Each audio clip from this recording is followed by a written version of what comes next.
all those bony raw surfaces away from each other so you're not having pain. This again is a depiction of a total knee replacement. So this is one of my patients. This is a 55-year-old gentleman, heavy laborer, has had problems with his knees all the time, works on his knees a lot. And this is his knee. So look at a healthy knee, healthy intra-articular space in between the bones. Look at where he was, okay? Bone arthritis, and he's developed what's called a varus deformity, okay? So with the total knee replacement, which he had, this is his x-ray, you can see not only have we restored the space in between those bones, which is where that polyethylene is, but we've also straightened out his knee. We've corrected that deformity that he's developed because of his arthritis. And so what is the material? This material, Place there. this here, all this white material here is bone cement. This is the metal. And then, metal. and then this is No metal. white, no white. They are metal. This is metal. So it's a combination of cobalt, chrome, and titanium, and there's several trace metals in it. But this is metal, and then what you don't see here is a polyethylene insert that separates the two pieces. So you look here, this is the actual implant. So metal, metal, polyethylene. And so again, not every knee is created similar. There's different types of arthritis.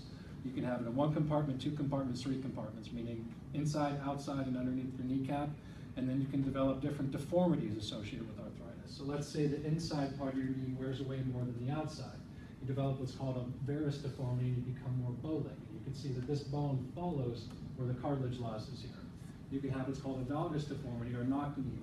And so you can see the bones are touching here and this tibia follows this way. And so we correct these deformities with a knee replacement. We have very specific tools to allow us to make just the right cuts that we need in this bone to not only separate the bones, but to correct these deformities. And so if you've noticed that you've become more progressively either bow-legged or knock-kneed, or you can't quite straighten your leg out all the way, these are signs of this happening, and you should at least have it evaluated.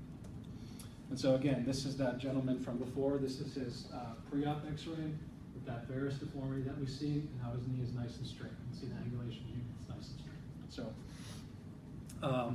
the typical knee that I use, there are many on the market, and so everybody and their brother are advertising total knees, gender-specific knees, cruciate retaining knees. There's several different companies that make them.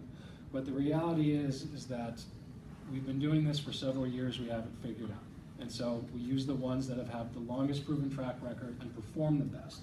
There are differences in the technology in terms of the metal that we use and in terms of the polyethylene that we use that are going to make these things last longer. But our goal is to restore as normal function to the knee as possible for you.